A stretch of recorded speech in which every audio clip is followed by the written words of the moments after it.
شوفوا هالمنظر ما احلاه.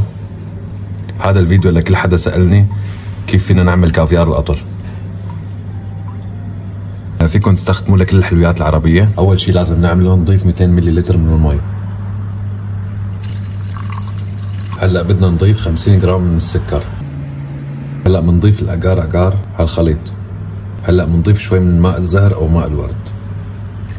بنحركهم مزبوط. بنغلي الخليط لمرة واحدة. هيك بكون غلى الخليط معنا مرة واحدة. بنشيله. بنترك القطر اللي عملناه ليوصل لدرجة حرارة 50. هلا صار فينا نستعمل القطر ونقطره بالزيت. وهون عنا الزيت اللي حاطينه بالفريزر لمدة ساعة كاملة. بنقطره بهي الطريقة على مهلنا شوي شوي.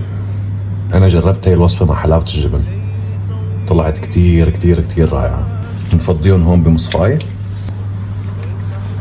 ننزلهم على المي. وهلا هيك بكون صار الكافيار عنا جاهز. الماس.